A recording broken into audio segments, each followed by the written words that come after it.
Breaking news చూస్తున్నాం. పల్నాడు జిల్లా మాచర్లలో high tension కొనసాగుతోంది. 1994 తర్వాత మరోసారి ఆ స్థాయిలో కర్ఫ్యూ వాతావరణాన్ని చూస్తున్నారు మాచర్ల ప్రజలు. దీంతో పరిస్థితులను దగ్గరుండి పర్యవేక్షిస్తున్నారు గుంటూరు రేంజ్ ఐజీ త్రిపాఠి. రంగంలోకి దిగిన పోలీసులు ప్రతి ఒక్కరిని క్షుణ్ణంగా తనిఖీ చేస్తున్నారు. కారంపూడి నుంచి వెల్దుర్తి నాగార్జున సాగర్ వరకు పోలీసులు నిఘా చేపట్టారు. ప్రతి ఒక్కరిని పూర్తిగా తనిఖీ చేశాకే గ్రామాల్లోకి అనుమతిస్తున్నారు. దీంతో రోడ్లపైకి రావాలంటేనే భయంతో జంకుతున్నారు ప్రజలు.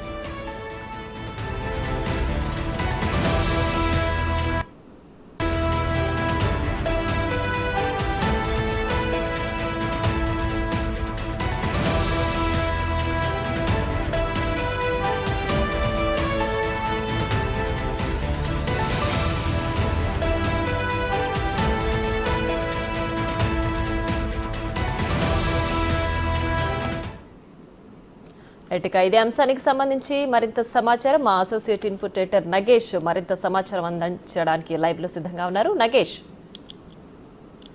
అట్టుడుకుతోంది. ఎన్నికల తరువాత ఎన్నికలు జరిగిన రోజు నుంచి కూడా ప్రజలు పెద్ద ఎత్తున రోడ్లపైకి వచ్చారు. పెద్ద ఎత్తున ఘర్షణ వాతావరణం నెలకొంది. మాచర్ల, గురజాల, నరసరావుపేట, తాడిపత్రి, నిన్న జరిగిన ఏదైతే పద్మావతి యూనివర్సిటీ దగ్గర పులిపర్తి నానిపైన జరిగిన దాడి కూడా. సో మొత్తానికైతే ఆంధ్రప్రదేశ్ అట్టుడుకుతుంది. మరి ఎలక్షన్ కమిషన్ ఎందుకు అక్కడ పూర్తి స్థాయి చర్యలు తీసుకోలేకపోతుంది? ప్రస్తుతం ఆపద్ధర్మ ప్రభుత్వం ఉన్నా కూడా ఎందుకు కంట్రోల్ చేయలేకపోతున్నారు? దాడులు తీవ్ర స్థాయికి వెళ్ళాయి. నేతలు బాగానే ఉన్నారు కానీ ప్రజలు మాత్రం ఇందులో బలిపశువులు అవుతున్నారు.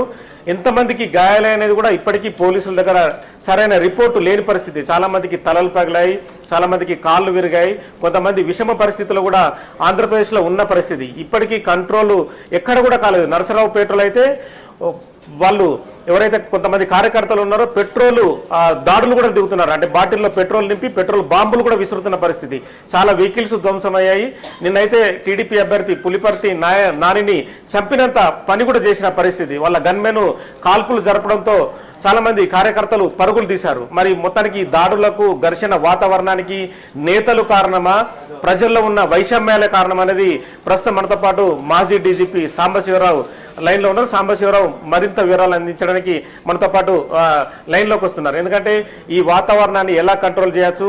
ఉమ్మడి ఆంధ్రప్రదేశ్ విడిపోయిన తర్వాత ఆంధ్రప్రదేశ్లో గత కొద్ది కాలంగా ప్రశాంత వాతావరణం నెలకొంది. తదుపరి ఘర్షణ వాతావరణం నెలకొంది. మరి ఒకరు ఓడిపోతున్నారని ఓటమి భయంతో, నిర్వేదంతో ఇలాంటి దాడులకు దిగుతున్నారా, లేదంటే మరొకరు గెలుస్తున్నారనే ఆక్రోశం వాళ్ళకుందా? సో ఇటువంటి అంశాలు మనకు తెలియాల్సిన అవసరం ఉంది. ఎలక్షన్ కమిషన్ చాలా చోట్ల 144 సెక్షన్ విధించి కంట్రోల్ చేసే ప్రయత్నం చేస్తుంది. కాసు మహేష్ రెడ్డి కావచ్చు, కొంతమంది నేతలను హౌస్ అరెస్ట్ చేసి వాళ్ళ ఇండ్ల ముందు పోలీసులను పెట్టారు. కానీ కార్యకర్తలు ఎక్కడ కంట్రోల్లో లేరు. ఎందుకంటే చిన్న స్థాయిలో ఉన్న జెడ్పీటీసీ నాయకులు, ఎంపీటీసీలు, సర్పంచులు వీళ్ళందరూ ప్రజల్ని వెంటేసుకొని వచ్చి దాడులకు దిగుతున్న పరిస్థితి. ఎందుకంటే వాళ్ళ చేతిలో కర్రలు, బరిసెలు, కత్తులు, సుత్తెలు ఏది ఉంటే అదే దాంతో విసురుతున్నారు. ఎవరిపైకే వాళ్ళపై విసురుతున్నారు. ఎవరిపైన దొరుకుతుంటే వాళ్ళపైన దాడులకు దిగుతున్నారు. మరి ఈ దారుణాలు చాలా మందిని భయభ్రాంతులకు గురి చేస్తున్నాయి. మరి నేతలకు ఇలాంటి పరిస్థితి ఎదురైతే వాళ్ళు ఏం చేయగలుగుతారు? మరి ఎందుకంటే సామాన్యులైతే ఎవరికి చెప్పుకోలేని పరిస్థితి. చాలా మంది కూడా ప్రాణ భయంతో పరుగులు తీస్తున్నారు, చచ్చిపోతామనే విషయాన్ని కూడా చెప్తున్నారు.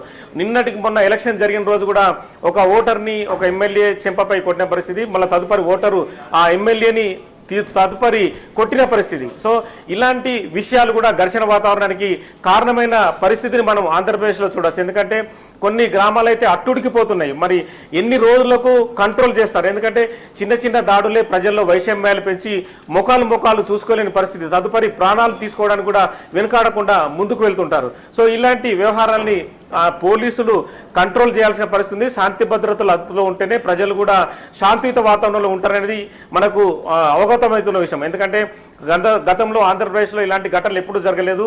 ఎప్పుడో అంటే 15 ఏళ్ల క్రితం, 20 ఏళ్ల క్రితం ఘర్షణ వాతావరణాలు నెలకొనేది, ఇండ్లు తగలబెట్టుకున్నారు, బాంబులు విసురుకునేవారు. కానీ ఇంతటి పరిస్థితి ఇప్పుడు ఎందుకు వచ్చిందంటే ప్రస్తుతం తెలియాల్సిన అవసరం మనకు అనిపిస్తుంది. సో మొత్తానికైతే మనతో పాటు మాజీ డీజీపీ సాంబశివరావు ప్రస్తుతం లైన్లో ఉన్నారు. మరి సాంబశివరావుతో మాట్లాడే ప్రయత్నం.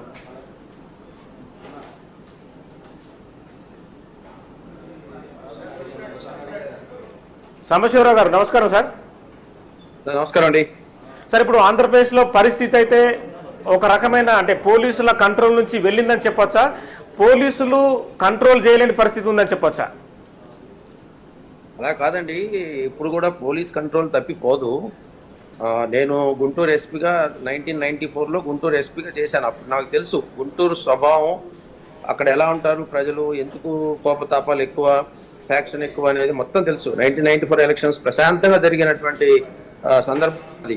కానీ ఏంటంటే ఎప్పుడైనా కూడా ఎలక్షన్స్ వస్తున్నప్పుడు ఇటువంటి ఫ్యాక్షన్ ఏరియాస్లో కొంత కోపతాపాలు పెరుగుతాయి. అవి అందరికీ తెలిసిన మాట వాస్తవమే. కానీ ప్రివెంటివ్ యాక్షన్గా ఎప్పటికప్పుడు ఈ బ్యాడ్ ఎలిమెంట్స్ని ఐడెంటిఫై చేసి వాళ్ళని బైండ్ ఓవర్ చేసి వాళ్ళ మీద నిఘా పెట్టి, మేము ఆ రోజుల్లో ఎలక్షన్లు పెట్టినప్పుడు షాడో పార్టీస్ అని పెట్టేవాళ్ళం. అప్పుడు కోడెల శివప్రసాద్ గారు, దొడ్డ బాలకోటి గారు ఉంటే ఆ కంటెస్టింగ్ క్యాండిడేట్స్ వెనకాలే షాడో పార్టీ పెట్టేవాళ్ళం. వాళ్ళు ఏ తప్పు చేసినా ఇంకా పోలీస్ స్టేషన్ వరకు రావాల్సిన అవసరం లేదు, అక్కడ అరెస్ట్ చేసే విధంగా.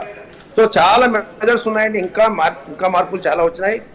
So preventive action, demonstrative action ఉండాలి. డిమాన్స్ట్రేటివ్ యాక్షన్ అంటే ఒక తప్పు చేస్తే పోలీసులు ఊరుకోరు అనేటువంటి భయం అనేది ఉండాలి. ఆ భయం కల్పించాలి, అది మాత్రం ఎసెన్షియల్. ఇప్పుడు కాకపోయినా ఎప్పుడైనా సరే పోలీస్ సోదరులకి నేను చెప్పేది ఏంటంటే అన్ని I work in the department, మీకు తెలుసు. పోలీస్ సోదరులకు చెప్పేది ఏంటంటే డిమాన్స్ట్రేటివ్గా యాక్షన్ లేకపోతే ఏమవుతుంది అంటే ఏమీ కాదులే అని ఇవాళ కర్రలు తీసుకొని వస్తారు, రేపు పెట్రోల్ బొమ్మలు తీసుకొని వస్తారు, which is not correct. Police should be more strict and stringent గా ఉండాలి, యాక్షన్ ఓరియంటెడ్ గా ఉండాలి. This my advice. అంటే యాక్షన్ ఓరియంటెడ్ అని మీరు చెప్తున్నారు కదా సార్, అంటే ప్రస్తుతం పోలీసులు స్పాట్కు వెళ్తున్నారు కానీ కొంత కంట్రోల్ చేయని పరిస్థితి కూడా కనిపిస్తుంది. మీరు నరసరావుపేటలో జరిగిన పరిస్థితి చూడవచ్చు. ఒక పక్క నుంచి ఆందోళనకారులు రాళ్లు విసురుతున్నారు, మరో పక్క నుంచి మన పోలీసులు పిల్లెట్స్ ద్వారా కాల్పులు జరుపుతున్నారు, కానీ అయినా కూడా వాళ్ళు కంట్రోల్ కావడం లేదు. అది అంటే ఐ డిఫర్ అండి, నేను ఐ డిఫర్ విత్ ఇట్. ఏంటంటే పోలీస్ పవర్ ముందు వాళ్ళు ఎంతమంది వచ్చినా it's not that simple logic. ఒక్క చోట వాళ్ళకి తెలియాలి, ఓ పోలీస్ పవర్ అంటే ఇదేం తెలియాలి. కంట్రోల్ కాకుండా ఎలా ఉంటుందండి? It's the question of some more forces are needed. కొంత ఎక్స్ట్రా ఫోర్సెస్ కావాల్సి వస్తుంది.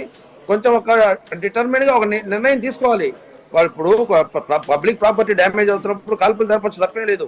సో అది I don't think that was the case. Preventive action ఎక్కడో కొంత లోపం జరిగినట్టుగా నాకు అనిపిస్తుంది.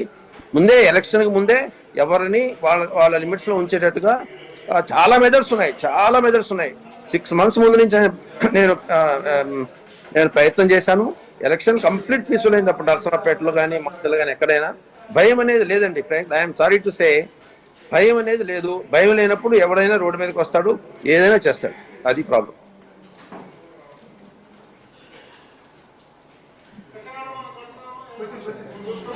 అంటే మామూలుగా ప్రజల మూడ్ ఎలా ఉంటుంది సార్? నరసరావుపేట కానీ, మాచర్ల కానీ, గురజాల కానీ ప్రజల మూడ్ ఎలా ఉంటుంది? మామూలుగా మీరు అక్కడ ఇంతకుముందు పనిచేశారని చెప్పారు. ప్రజలతో మాట్లాడుతున్నప్పుడు వైషమ్యాలు పెంచే విధంగా వాళ్ళ మూడ్ ఉంటుందా, లేకుంటే ఒక మంచి వాతావరణము కల్పించుకోవాలనే మూడ్ ఉంటుందా?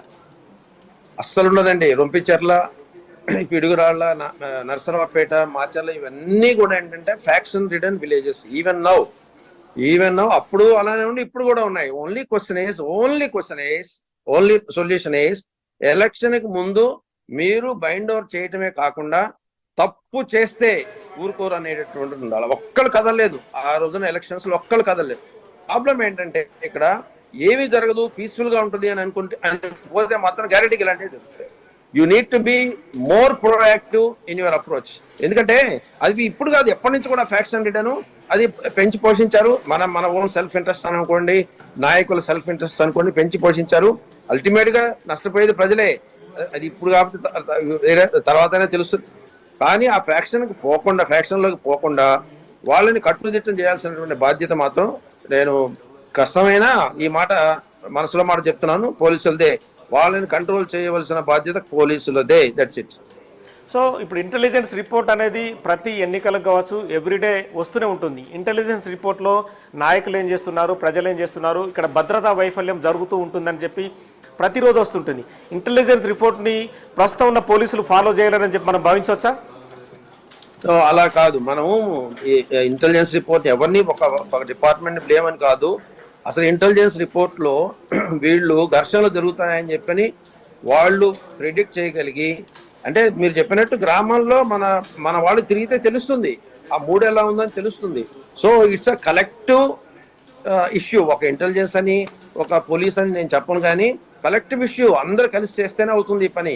సో ముందు గొడవలు జరుగుతాయి, అందులో పోస్ట్ పోల్ ఇప్పుడు చాలా కీన్ గా జరిగినటువంటి ఎలక్షన్స్ కాబట్టి అందరికీ తెలుసండి, ప్రతి ఒక్కరికి తెలుసు ఏమని ఈ విధమైనటువంటి వాతావరణం, ఘర్షణ వాతావరణం రావచ్చు అని. ఇంటెలిజెన్స్ రిపోర్ట్ అవసరం లేదు దానికోసం. It's a question of local police taking strong and strict action against the erring persons, that's all. నేరస్తులు లేకపోతే ఇటువంటి వాటిలో పాల్గొనే వాడిని గట్టిగా ఒక్క యాక్షన్ తీసుకోమని చెప్పారు. డెమాన్స్ట్రేటివ్ గా ఒక్క చోట లాఠీ చార్జ్ లేకపోతే ఇంకోటి చేస్తే, ఇటువంటిది మళ్ళా చేస్తే మనకి కాలు చేయి దెబ్బతింటాయి అనే భయం ఉంటేనే things will be under control. లేదు అంటే విచ్చలవిడితనం అవుతుంది. చూడండి మీరు, ఇప్పుడు నేను చూస్తున్నది నేను అనకూడదు కానీ, ఇప్పుడు నేను పనిచేసిన డిపార్ట్మెంట్ అనకూడదు కానీ, వాళ్ళు చెల్లా చెదురు చేశారు, చెదరగొట్టారు అంటారే కానీ, ఆ తర్వాత అరెస్ట్ చేశాము అటు ఒక 10 మంది, అటు 100 మంది, ఇటు 100 మంది అని నేను టీవీలో చూడలేకపోతున్నాను. I'm very sorry to say that. So ఎందుకని వస్తుంది అంటారు? అంటే నాయకులకు భయపడి పోలీసులు పని చేయడం లేదని మనం ఆరోపించచ్చా? స్టేషన్ హౌస్ ఆఫీసర్ కావచ్చు, డిఎస్పీ కావచ్చు, అడిషనల్ ఎస్పీ, ఎస్పీ, ఈ ర్యాంక్లో ఉన్న వాళ్ళు కఠిన చర్యలు తీసుకోకపోవడానికి కారణం ఏమని చెప్పొచ్చు సార్ మనం?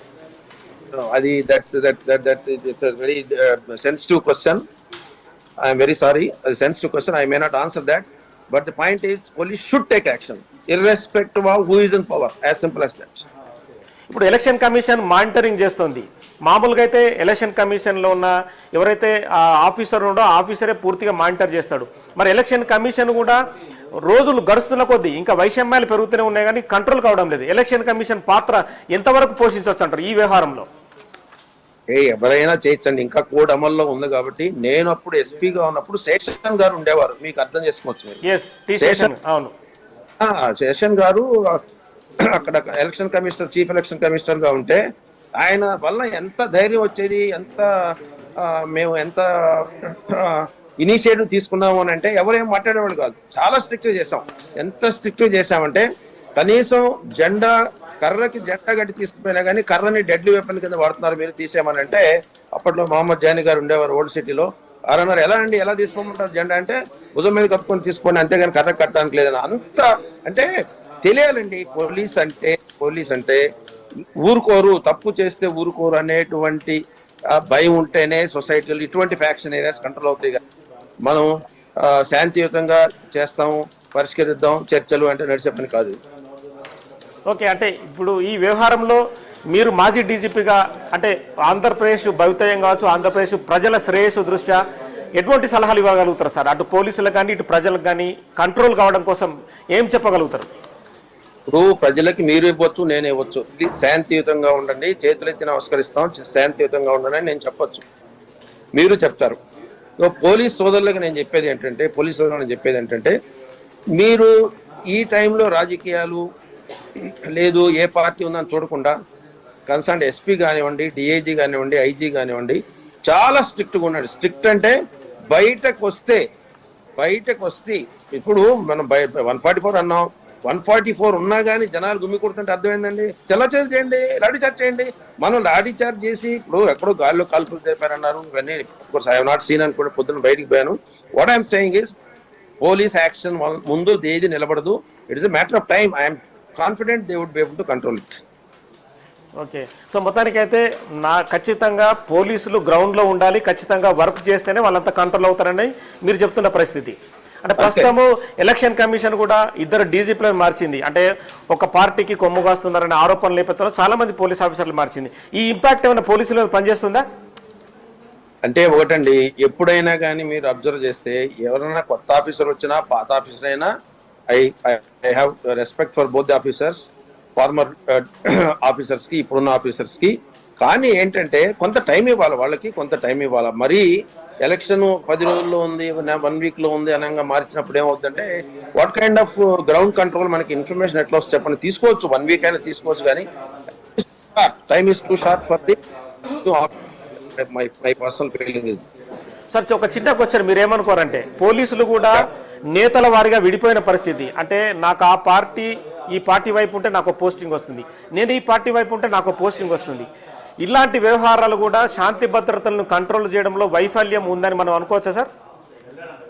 అది దురదృష్టమైనటువంటి పరిణామం అండి. నిజంగా కూడా కరెక్టే మీరు చెప్పేది, కాదను.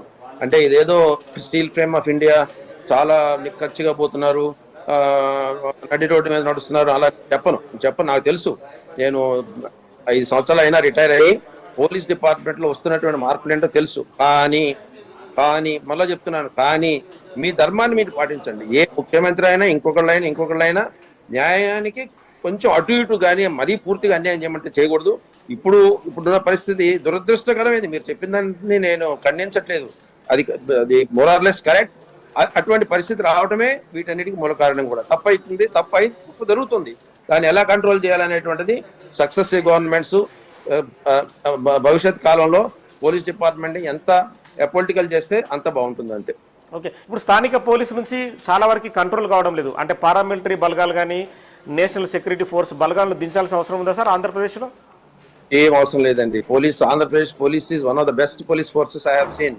సేమ్ పోలీస్ నక్సలిజం కంట్రోల్ చేస్తుంది, ఇండియాలో నెంబర్ 1 పొజిషన్ లో ఉంది. మేము పనిచేసినప్పుడు కూడా అలా త్యాగం చేశారు, కష్టపడ్డారు. వాళ్ళంతా ప్రొఫెషనల్ గా చేసేవాళ్ళు. Question of little bit of with pain I'm telling you, it's a question of providing leadership, that's it. Okay sir, thank you sir. మొత్తానికైతే మీరు చెప్పే విధంగా ఏంటంటే పోలీసులు ఇంకా గ్రౌండ్లోకి దిగి కంట్రోల్ చేయాల్సిన పరిస్థితి అనేది ఖచ్చితంగా కనిపిస్తుంది. సో మొత్తానికైతే సాంబశివరావు గారు చెప్తున్న ప్రకారం ఆంధ్రప్రదేశ్ పోలీసే సరిపోతుంది, పారామిలిటరీ బలగాలు అవసరం లేదు, బెస్ట్ పోలీస్ ఫోర్స్ ఇండియాలో అని చెప్పి సాంబశివరావు గారు చెప్తున్నారు. ఇకనైనా మరి ఎలక్షన్ కమిషన్ మేల్కొని ఖచ్చితంగా ఎక్కడికక్కడే వాళ్ళని పూర్తిగా నేతలు కావచ్చు, కార్యకర్తలు కావచ్చు, ప్రజలు కావచ్చు పూర్తిగా కంట్రోల్ చేయాల్సిన అవసరం ఉంది. ఎందుకంటే ఈ వ్యవహారంలో ప్రజలు నష్టపోయే ప్రమాదం ఎక్కువ ఉందని చెప్పి మాజీ డీజీపీ సాంబశివరావు గారు చెప్తున్న పరిస్థితి. Right Nagesh, thanks for the updates. అలాగే థ్యాంక్ యూ సాంబశివరావు గారు మీ ఇన్పుట్స్ అందించినందుకు.